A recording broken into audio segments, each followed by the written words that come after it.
Il y a des grandes étapes dans la vie de nos enfants. Quand ils obtiennent leur permis de conduire, quand ils décrochent leur premier emploi, quand ils emménagent dans leur premier appart et quand ils font leur entrée à la maternelle. C'est une étape importante qui peut être stressante pour les petits, mais pour les parents aussi. Quand ils entrent à l'école, c'est plus des bébés. Ils sont sur le chemin de l'autonomie. Victor, 4 ans, va débuter la maternelle en septembre.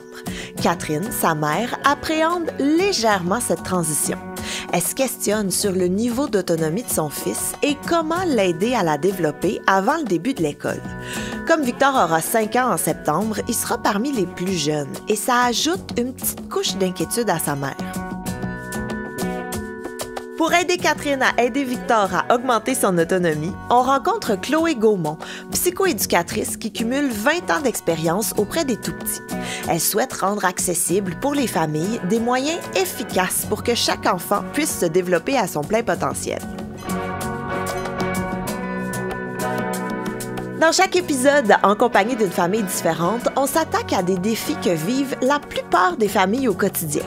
En compagnie d'un ou une spécialiste, on essaie de trouver, pas des pistes de solutions, mais plutôt des pistes d'amélioration. Je m'appelle Gabrielle Caron, humoriste, autrice, podcasteuse et surtout maman de 2 petites tornades. Bienvenue à GPS, votre guide parental simplifié, un balado de naître et grandir. Dans cet épisode, on discute d'autonomie et d'entrée à la maternelle.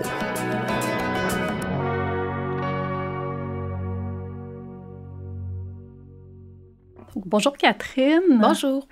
Aujourd'hui, on a la chance de se rencontrer pour aborder la question de l'autonomie des enfants à l'approche de cette grande étape là, qui est l'entrée à la maternelle. Catherine, comme plusieurs parents, tu te questionnes à savoir comment va se débrouiller ton fils là, qui va entrer à la maternelle là, en septembre prochain. Oui. Bien, c'est ça, on se disait justement, quand c'est ton premier ou qu'est-ce que c'est l'autonomie d'un enfant, tu sais, qu'est-ce que mon enfant devrait être capable de faire, puis qu'est-ce qui va lui être enseigné, puis c'est ça. Oui, bien c'est ça, c'est une étape importante, là, puis ça peut être un petit peu préoccupant là, pour tous les parents. Oui.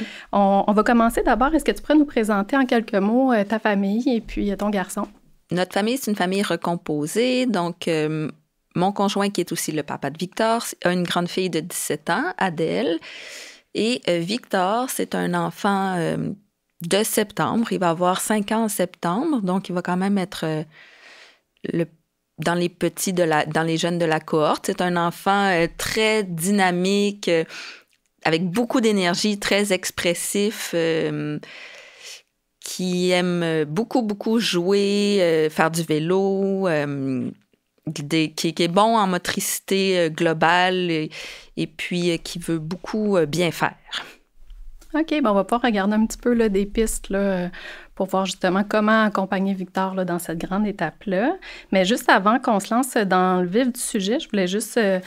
on s'est rencontrés un petit peu tout à l'heure, là, puis on a parlé un peu de comment ça se passait avec Victor, mais on n'a pas procédé à une évaluation exhaustive des besoins de Victor.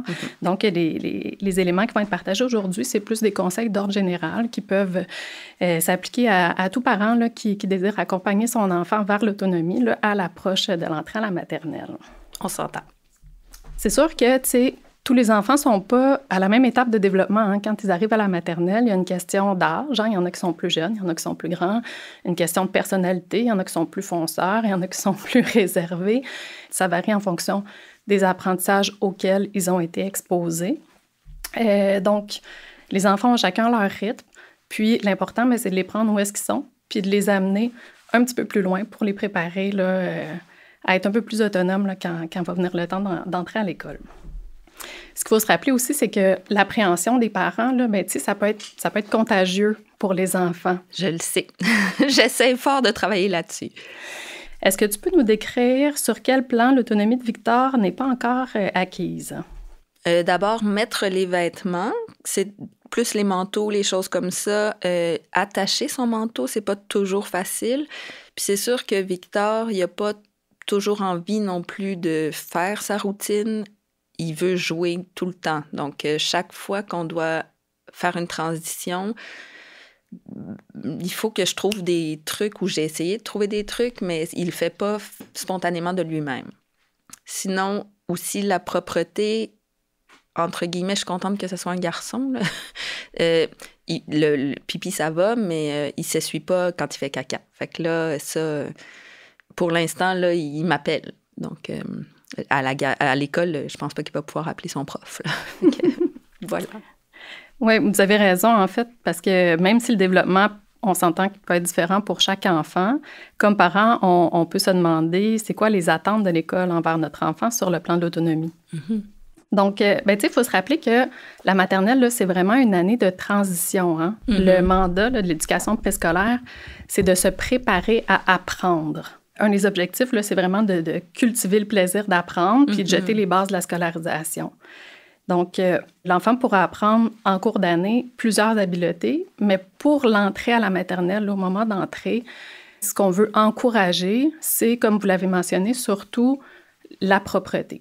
Ouais. Donc, l'hygiène, tout ce qui entoure l'hygiène. Hein? Donc, la propreté, ça veut dire être capable d'aller à la salle de bain, faire pipi, caca, essuyer ses fesses, fermer la porte aussi. Hein? Puis, tu sais, ça, il va y avoir des rappels qui vont être faits par l'enseignant. Là, l'enfant n'est pas envoyé tout seul à la salle de bain, puis il revient, puis on lui a rien dit. L'enseignant va l'accompagner, on va s'assurer que les enfants, on va faire des petits rappels de se laver les mains et tout.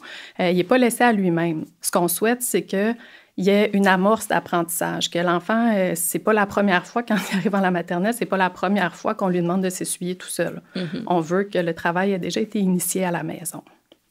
On pourra voir tout à l'heure un petit peu là, des stratégies pour comment travailler ça. Une autre des exigences, c'est l'habillage. Donc, l'enfant est capable d'enfiler ses vêtements, est capable d'enfiler son manteau. Maintenant, s'il n'est pas tout à fait capable de le zipper, c'est correct, on va l'aider, on va le guider. Mais ce qu'on veut, encore une fois, c'est qu'on voit que ça a déjà été travaillé, pratiqué, qu'il a déjà été capable de le faire, mais il y a des journées, c'est plus difficile. La fermeture éclair est coincée, puis bon, on a besoin d'aide.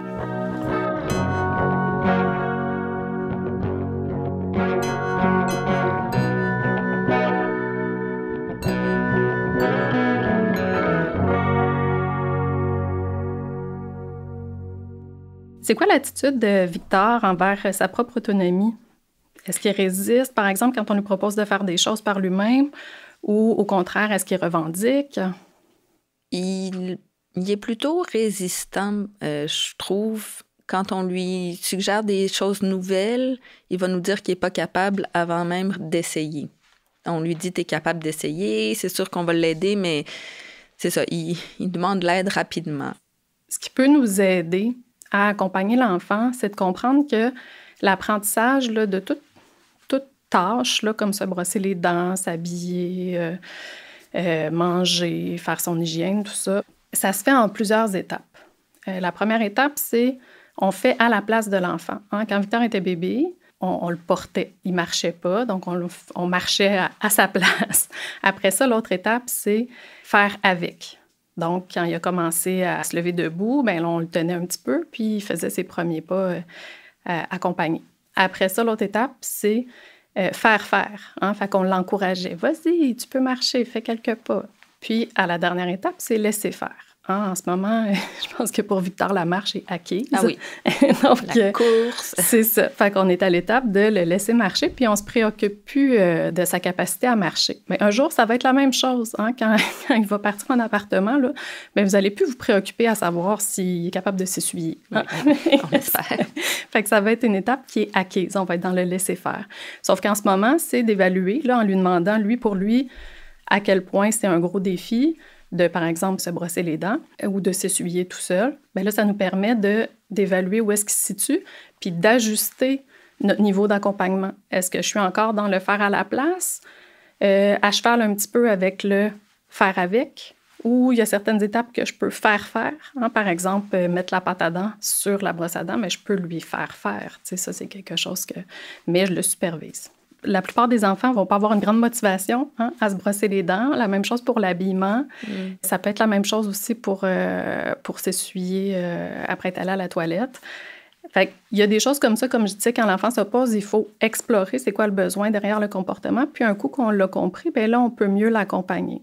Par la suite, pour le motiver, bien, c'est de l'encourager vers l'exploration puis de lui expliquer que c'est important. On peut même lui dire, bien, tu sais, c'est quelque chose de difficile. Tu es dans un moment où est-ce que tu dois faire un apprentissage. Puis faire un apprentissage, c'est inconfortable. On n'est pas bon du premier coup. Puis ça, des fois, c'est difficile de se sentir pas bon du premier coup. Donc, tu vas avoir besoin que je t'aide puis que je t'accompagne. Puis t'inquiète pas, je vais rester avec toi jusqu'à temps que tu sois un champion du brossage de dents, par exemple. Je vais rester avec toi, mais tranquillement, tu vas faire des petits bouts tout seul de plus en plus. Et puis, c'est de rester dans la connexion, de montrer à l'enfant qu'il n'est pas tout seul là-dedans, puis on joue dans la même équipe que lui, puis qu'il va se rendre jusqu'à l'autonomie de cette habileté-là, mais avec notre accompagnement. Vous pouvez aussi utiliser un acquis qu'il a déjà eu, comme une sorte de repère, là. Tu sais, lui dire, par exemple, en vélo, bien, ça va bien maintenant, tu es capable d'aller très vite jusqu'au bout de la rue. Mais la première fois que tu es embarqué sur un vélo, c'était pas tout à fait comme ça. Puis c'est la même chose avec ce que tu es en train d'apprendre aujourd'hui. Ça prend du temps, ça prend de la pratique, ça prend des répétitions, mais je vais rester avec toi. Une autre des astuces aussi, c'est vraiment le jeu. C'est vraiment d'être dans le plaisir. Tu sais, par exemple, pour l'habillement, c'est de se pratiquer à s'habiller, mais pas le lundi matin, là, quand on est à 5 minutes de partir pour aller au CPE. Des fois, on n'a pas le temps là, que l'enfant essaye 5 puis 6 fois de zipper sa fermeture éclair. Donc, c'est de pratiquer ces choses-là quand on a le temps, le samedi matin, relax, en pyjama. Là, on joue à mettre notre manteau. Fait qu'on s'amuse, ça devient un jeu. On peut jouer à le mettre à l'envers, on peut jouer de toutes sortes de façons, on peut s'inventer des personnages, puis là, on est dans le plaisir, puis on pratique une habileté en même temps.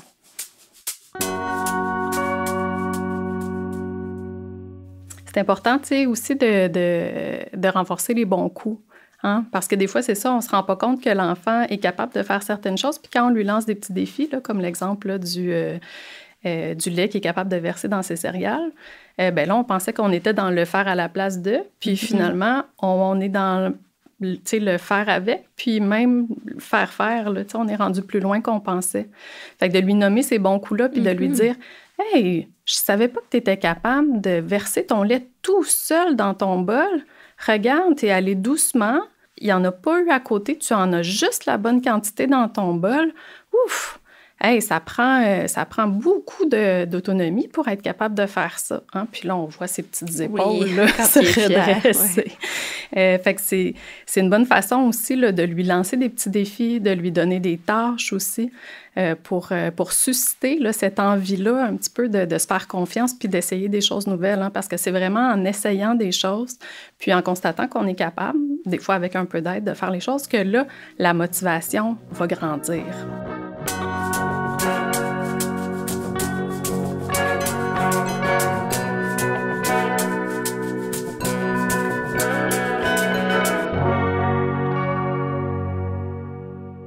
Catherine, tout à l'heure, on a parlé là, que pour Victor, c'était plus difficile, les étapes d'hygiène, s'essuyer, toute la séquence. Il le fait pas vraiment, là. On a essayé une fois, mais il est à quatre pattes à terre puis il essaie de s'essuyer. Fait que là, ça va pas très bien. En fait, ben, tu sais, comme on l'a vu, c'est vraiment de commencer par lui expliquer que là, ça, c'est quelque chose qu'on va pratiquer parce que c'est important.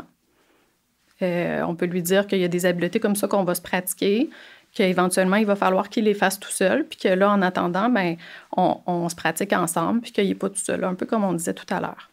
Pour commencer, c'est de lui montrer qu'est-ce qu'on s'attend de lui. Pour nous, on a peut-être l'impression que pour lui, s'essuyer, c'est simple, on l'a fait pour lui plusieurs fois, donc c'est un geste qu'il connaît. Mais lui, le faire sur lui, il ne l'a jamais fait. Ou presque. Donc, on peut lui montrer sur nous, de dire comme, après que tu sois allé faire caca à la toilette, c'est important de s'essuyer. Donc, voici comment tu vas faire. Fait que là, on peut le faire par-dessus notre pantalon. On prend un papier, on se place dans la bonne position, on lui montre vraiment le geste. On lui demande de le faire par-dessus son pantalon, par exemple. Ça peut devenir un jeu et tout. Puis là, quand on est rendu à la toilette, tu te souviens, on l'a fait l'autre fois. Et puis là, c'est important de t'essuyer. Vous pouvez même utiliser une lingette ou une petite débarbouillette mince là, de bébé mouillée pour lui montrer, quand tu t'es essuyé suffisamment, à la fin, on vérifie avec la débarbouillette mouillée. Et puis, elle devrait être propre, la débarbouillette. Donc, c'est comme un petit défi. Il faut que tu aies tout enlevé pour qu'il ne reste rien sur la débarbouillette. Fait que ça va le motiver, ça va piquer sa curiosité. Après, pour la suite, là, c'est comme, le papier toilette, on le jette dans la toilette, puis on tire la chasse, tout ça. Puis, d'utiliser la curiosité aussi, c'est une bonne astuce pour intéresser les enfants. Fait que c'est de dire, je me demande, il y a combien d'étapes quand on va à la toilette? Puis là, on peut compter avec lui. Puis là, on refait la séquence avec lui. On peut même, au départ, là, à la maison, faire des petits dessins là, de chacune des étapes. Puis là, on les divise. Donc, on est sur la toilette. Après ça, on s'essuie. On peut même fermer la porte là, dans cette séquence-là. Vrai, parce qu'il ne le fait pas. Puis, donc, c'est ça. Puis là, on compte les étapes avec lui. Puis après ça, OK, on a fait les 4-5 étapes, là, dépendamment comment on le divise, d'aller à la toilette puis de s'essuyer. On tire la chasse, tout ça. Puis après ça, c'est quoi la prochaine étape? C'est le lavage de mains. Puis là, celui-là, on peut le séparer dans une autre séquence. Donc, qu'est-ce qu'on a besoin de faire pour se laver les mains?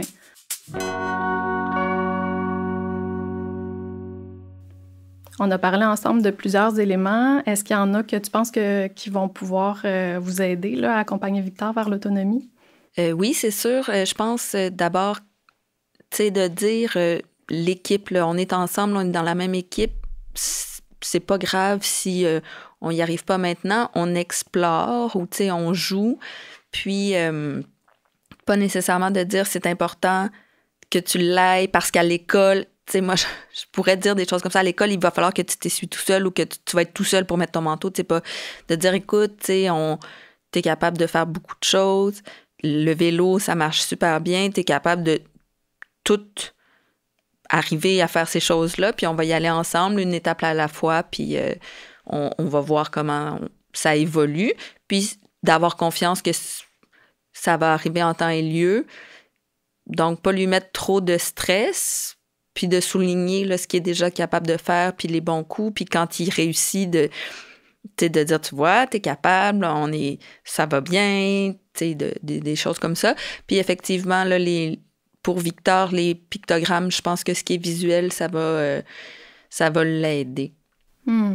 Fait que on va voir là, je vais mettre ça en place, puis comment ça se fait, mais puis c'est ça, le jeu pour Victor, sinon il n'y aura pas d'intérêt. Là. Il ne voit pas toujours l'intérêt d'être capable de brosser ses dents, de s'essuyer. Il ne voit aucun intérêt à ça. Là, je suis là, puis je le fais. Puis je le fais mieux que lui pour l'instant. Mais donc, de voir ça peut-être comme un petit... compter les étapes, essayer quelque chose de nouveau, avoir un apprentissage. Puis quand tu as dit un apprentissage, c'est sûr que c'est inconfortable au début, mais ça nous aide à avoir plus d'autonomie. Je pense que ça va peut-être lui parler. Excellent. Bien, merci Catherine d'avoir parlé avec nous là, sur l'acquisition de l'autonomie à quelques semaines de la rentrée à la maternelle. Je suis certaine que vos questions rejoignent celles de plusieurs parents. On va faire une rétroaction avec toi dans un peu plus de 2 semaines pour voir ce que tu as réussi à mettre en place puis comment Victor réagit à ces petits changements. Merci beaucoup. Merci.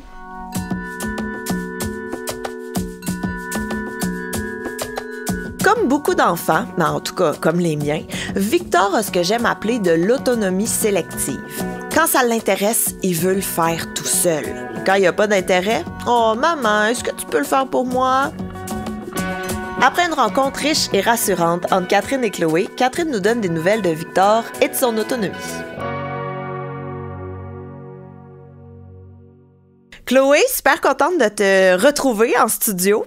Oui, moi aussi, bonjour. Tu as rencontré Catherine il y a quelques semaines pour l'entrée de Victor à la maternelle. Tu l'as aiguillé sur certaines pistes et là, Catherine nous a envoyé un message pour nous dire comment ça se passe avec Victor. On va l'écouter. Parfait. Bonjour Chloé, c'est Catherine. Alors, je te faisais un petit retour sur comment ça se passe avec Victor depuis qu'on s'est rencontrés. Ça a bien fonctionné, là, déjà, de rappeler les acquis, tu sais, de lui dire, avant, t'étais pas capable de faire du vélo, ça t'a pris des essais, des erreurs, t'as travaillé, puis maintenant, regarde, t'es vraiment bon. Ou tu sais, je lui dis, avant, tu marchais même pas, puis maintenant, tu cours. Donc, tout ça, ça lui a comme redonné confiance en lui, fait que ça a comme décliqué. Il a décidé d'essayer de s'essuyer quand il va aux toilettes. Fait que on a fait des pictogrammes, puis là, il est allé par lui-même essayer ce nouvel apprentissage-là. Là, on est plus dans le faire. Donc, je regarde quand même, il faut que je vérifie après. Mais ça, déjà, c'est un bon pas. On a encore de la difficulté à laver les mains. Il a pas envie de le faire. Il veut se dépêcher. Mais je lui montre toujours, tu sais, regarde, il faut qu'il y ait beaucoup de mousse. Fait que ça, c'est ça. Donc, le renforcement positif, ça a vraiment aidé. On est en train là de travailler sur le linge. Puis, mais tu sais, déjà, je vois là que ça va nous aider. Fait que je te remercie pour tout ça. Bonne journée. Wow, mais c'est un beau message que Catherine en nous a laissé. Oui, vraiment, parce que il y avait beaucoup d'acquis là, qui l'inquiétaient. Qu'est-ce que tu trouves qui ressort le plus du message de Catherine? Bien, en fait, je pense que c'était un des premiers éléments qu'on avait regardé, qu'on disait comment l'anxiété des parents peut être contagieuse. Fait que j'ai l'impression que Catherine a comme été capable de prendre un pas de recul, de se faire confiance, de se dire que, bon, c'est un processus, hein, puis que son fils, un jour, il va être capable de s'essuyer tout seul. Hein? On lui souhaite. Quand il va partir en appartement, là, ça va bien aller. Ça va être acquis, on le souhaite. Donc, de prendre un pas de recul, de se dire, j'ai des outils, je vais accompagner mon enfant, je suis un petit peu mieux aiguillée pour savoir comment accompagner mon enfant. C'est comme si, là, je me sens en confiance comme parent, puis automatiquement, mon enfant, il sent plus cette pression-là de réussir du premier coup parce que maman a l'air stressée, ça a l'air être important que je sois capable de faire ça et ça avant d'entrer à l'école. Hein, puis c'est beaucoup le discours qu'on entend aussi là, des parents. Là, c'est comme, ouais, mais là, à la maternelle, là, maman ne sera pas là pour faire ça. Il va falloir que tu puisses le faire tout seul. Hein, fait que juste de prendre un pas de recul, de baisser cette pression-là, probablement que ça a donné plus d'espace à Victor pour explorer jusqu'où il était capable d'aller. Puis là, ces micro-succès, lui ont donné envie de vivre d'autres micro-succès. Puis c'est comme étape par étape, à un moment donné, il va réussir là, à faire la tâche tout seul. Mm-hmm. Puis elle disait, mettons, Victor se laver les mains, il veut rien savoir, trouve ça plate, comprend pas à quoi ça sert, c'est pas le fun. Ça se peut-tu des fois des tâches où est-ce que nos enfants vont boquer? Oui, c'est souvent les tâches qui sont les plus ennuyeuses, hein? Les tâches qui sont répétitives. Puis, ils voudront pas. Hein? Donc, une des techniques qui fonctionne bien, c'est par exemple de dire, OK, là, je vais me fermer les yeux ou moi, je vais aller mettre mes chaussettes. Et puis, pendant ce temps-là, je vais espérer que tu t'es lavé les mains. Puis si je reviens, puis je réalise que, aussi j'ouvre les yeux, ou je reviens, puis je réalise que tes mains sentent les fleurs, puis qu'il y a plein de mousse dans le lavabo, ça se peut que je tombe sur le dos, puis que je me mette à faire aller des bras puis des jambes, parce que je vais être tellement étonnée. C'est probablement ça qui va arriver. Fait que là, l'enfant, on est dans le jeu, on est dans l'anticipation. Là, il va avoir envie qu'on se lance par terre puis qu'on se mette à faire des folies, là. Il va avoir envie qu'on soit dans le jeu. Donc, il va se mettre en action. Nous, on va s'exécuter. Hein? On va faire le bacon à terre. Et tout le monde va rire. On va avoir créé un moment de connexion. Puis, ça ne veut pas dire que le lendemain, à chaque matin, on va se mettre à faire des folies pour que l'enfant se lave les mains. Ce que ça veut dire, c'est que ce moment-là, ça aurait été un moment agréable plutôt qu'être un moment de chicane où est-ce qu'on s'obstine pour que l'enfant se lave les mains puis qu'on finit par le forcer à se laver ou à insister et tout. Lui enregistre que ça peut être amusant, la routine aussi. Et moi, quand j'étais plus petite, ma mère, elle nous avait acheté un savon qui avait un jouet pogné dans le milieu.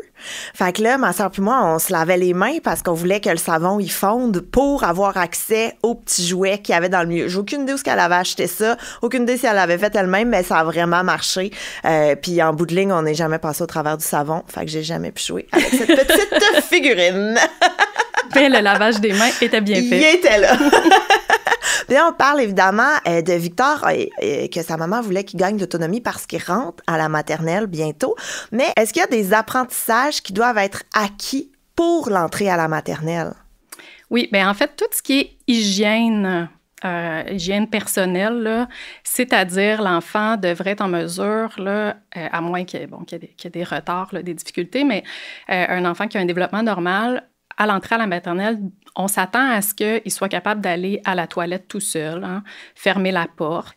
Ensuite, qu'il pense à se laver les mains. Les enseignants vont être là pour faire des rappels sur le lavage de mains. Ils vont se relaver les mains avant la collation, par exemple. Donc, tu sais, c'est pas d'être complètement autonome. L'enfant peut avoir des rappels par l'enseignant, mais il faut que l'enseignant sache que ça a déjà été pratiqué à la maison. Aller à la toilette tout seul, mais il y a aussi se moucher. Il y a aussi être capable de manger tout seul. Ah oui? Oui, manger, dépendamment de ce qu'il va avoir dans son lunch là, ou à la cafétéria, là, mais manger avec des ustensiles si c'est avec des ustensiles, manger son sandwich si c'est un sandwich sans trop avoir besoin d'aide. C'est vrai que nous, on avait reçu un courriel de la prof qui était comme « Les bananes dans le lunch, c'est non ». Elle dit « Je peux pas passer à tout le monde ouvrir leurs bananes ou éplucher leur orange ». Mais c'est des trucs auxquels on pense pas nécessairement quand on commence à les envoyer à l'école. Au niveau des apprentissages, bien, c'est ça. Il faut qu'il y ait certaines choses qui aient été... qui soient acquises, puis d'autres choses qui aient été comme explorées aussi à la maison. Là. Tu sais, tout ce qui est la lecture, les lettres, les chiffres, tout ça, il n'y a pas de prérequis là, à la maternelle, sauf d'avoir été exposé, sensibilisé. Tu sais, un enfant à qui on fait la lecture souvent, bien, il va déjà avoir vu des mots. On n'a pas besoin qu'ils connaissent toutes les lettres une par une puis qu'ils soient capables de les écrire. Mais s'il a déjà entendu la chanson de l'alphabet, bien, il est familier avec les lettres, avec les chiffres, là, à travers juste le jeu, le quotidien. OK, bon, fait que ça enlève une pression, on dirait, là, vraiment beaucoup. En tout cas, j'espère aux parents qui nous écoutent qui vont franchir cette grande étape. Dans le fond, on a juste besoin de le sensibiliser à, justement, les lettres, les chiffres, mais il n'est pas obligé de savoir écrire son prénom, là. Non, c'est ça. Puis ça, c'est quelque chose, tu sais, c'est des objectifs qui vont être travaillés en cours d'année, là. À l'école. Fait que s'il y a des enfants qui sont intéressés puis qui veulent le faire puis qui ont commencé à la garderie puis qui veulent continuer à se pratiquer, bien, on lui dit pas « Non, arrête, là. Arrête. Ça se passe en septembre puis en octobre. » On l'accompagne. On l'accompagne à son rythme. L'enfant qui est intéressé, on le suit, mais on lui en donne pas plus que ce qu'il en demande. On le suit dans son questionnement. Comment qu'on écrit papa? Ah, OK, bien, papa, regarde, on va regarder les lettres. C'est quoi les sons? Mais après ça, il n'a pas demandé comment on écrit maman, puis le nom de son chien non plus. Là, fait qu'on suit vraiment ses questionnements, il va à son rythme. Mais justement, l'enfant, oui, là, il a sa curiosité naturelle, mais les parents, eux, sont conscients de la maternelle, l'école. J'ai l'impression que des fois, l'entrée à la maternelle, c'est plus stressant pour le parent que pour l'enfant. Qu'est-ce que ça cache, ces petites craintes-là des parents? Oui, bien, je pense qu'il y a beaucoup de pression. Là. Je pense que c'est culturel. Les enfants sont beaucoup plus stimulés qu'ils étaient il y a quelques années. Ils sont exposés à toutes sortes d'apprentissages là, très tôt, des activités sportives, culturelles, des loisirs, des cours de musique. Ils ont des petits jeux, des fois, sur les écrans, là, sur les tablettes, pour se familiariser avec l'alphabet, avec la préécriture, tout ça. Donc, ils sont beaucoup plus stimulés. il y en a qui accrochent, il y en a qui développent des habiletés de façon un peu plus naturelle. Il y en a d'autres, des parents qui volontairement vont comme apprendre certaines notions à leurs enfants. Et puis là, bien, ça met comme une pression pour les autres parents qui voient le petit voisin, puis qui voient les amis de la garderie qui, eux autres, écrivent tous leurs noms, par exemple, puis le leur, il n'y a pas trop d'intérêt. Puis quand on lui donne un crayon, il a juste envie de le lancer dans les airs, là. fait que ça met de la pression. Il y a vraiment comme un effet d'entraînement, là. Fait que c'est la pression, c'est pas... Oh mon Dieu, déjà, j'ai envie de dire déjà, tu sais, en maternelle. Oui. Il paraît que les enfants sont moins autonomes maintenant. Est-ce que c'est un peu de notre faute? Tu sais, est-ce qu'on est trop des parents hélicoptères? Bien, le parent hélicoptère, là, en fait, tu sais, il y a eu vraiment comme un gros changement entre, disons, notre génération, là, puis celle de nos enfants, où est-ce que notre génération avait beaucoup, beaucoup plus de liberté. Tu sais, ils pouvaient se promener en vélo dans le quartier. Là. Bon, là, on parle peut-être des enfants un petit peu plus vieux que ceux qui entrent à la maternelle, mais souvent, le petit frère suivait le grand frère qui se promenait dans le quartier. Puis aujourd'hui, ça se fait moins. Il y a moins de liberté. Les enfants sont moins laissés à eux-mêmes, ce qui fait qu'ils ont moins d'opportunités de se retrouver un petit peu dans le trouble des fois, puis d'être obligés de se débrouiller, tu sais, avec les moyens du bord. Puis ça développe l'autonomie. Puis, ben, les parents hélicoptères, en fait, c'est un petit peu la crainte qu'il arrive un malheur à notre enfant. Hein? Fait que la crainte, là, l'anxiété qu'il arrive vraiment un vrai malheur, là, une blessure, quelque chose là, qu'on veut éviter, là. Donc, ils veulent à tout prix protéger leur enfant. C'est le parent qui, au parc, va comme suivre son enfant dans le module, alors que, bon, il serait en âge là, de grimper là, sur la structure. C'est le parent qui va pas laisser l'enfant aller dans un playdate, là, aller jouer avec des amis, ou qui va y aller, mais qui va rester présent. C'est le parent qui va... écrire à l'enseignant, à l'éducatrice, là, beaucoup pour tout superviser comment tout se passe, là, puis qu'il va avoir de la difficulté à confier son enfant à un autre adulte, puis qui va, à la maison, par exemple, beaucoup superviser chacune des tâches, chacune des étapes. Mais dans le fond, être un parent hélicoptère, ou du moins essayer de toujours protéger son enfant, toujours être proche, toujours superviser, c'est pas de lui rendre service. Non, c'est ça, parce que l'enfant, il apprend par l'exploration. Hein, c'est vraiment comme un cercle. Là. Le parent, là, il est supposé comme encourager son enfant, là, lui, tu sais, bien remplir son petit réservoir d'affection puis de confiance avec tout plein de câlins, puis de le rassurer, de le réconforter, tout ça. Puis là, l'enfant, là, un coup qui est chargé, là, ben là, c'est comme un spring, là. Pow! Il part, puis là, il s'en va explorer. Puis il y a des réserves, là, tu sais, il y a des réserves de papa-maman dans son petit cœur, là, dans son petit réservoir.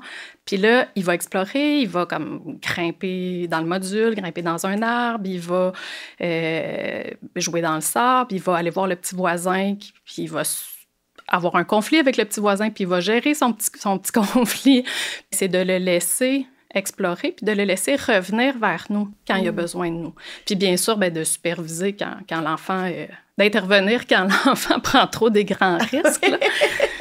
Ah oui, fait que ça, dans le fond, ça contribue également au développement de son autonomie, qui fait que, ben justement, pour la maternelle, il va avoir des acquis qui vont être prêts. Fait que tout est dans tout, finalement. Oui, c'est ça. C'est à travers l'exploration qu'il va développer son autonomie, puis sa motivation aussi, là, tu sais, à vouloir être grand, puis à vouloir essayer des choses par lui-même. Bien, merci beaucoup, Chloé. Merci, Gabrielle. Quand je regarde mon enfant se verser un verre de lait, je me dis pas « Oh, bravo, il est autonome! » Je me dis « Oh, j'espère qu'il fera pas de dégâts! » Quand vient le temps de s'habiller, là, je me dis pas « Bravo, il met ses bas tout seul! » Je me dis « Hey, il pourrait-tu faire ça plus vite? » Comme parents, c'est tentant de faire les choses à la place de nos enfants. Mais il faut se rappeler que l'autonomie, c'est un apprentissage et que chaque enfant le fait à son rythme. Puis leur rythme, c'est pas nécessairement le nôtre, puis c'est bien correct. Merci d'avoir écouté cet épisode sur l'autonomie et l'entrée à la maternelle. Pour écouter d'autres épisodes de GPS, rendez-vous sur le naîtregrandir.com/balado. Nos invités, Catherine, la maman, et Chloé Gaumont, la spécialiste. À l'animation, moi-même, Gabrielle Caron. GPS, guide parental simplifié, un balado de Naître et Grandir en collaboration avec la maison de production Virage Sonore.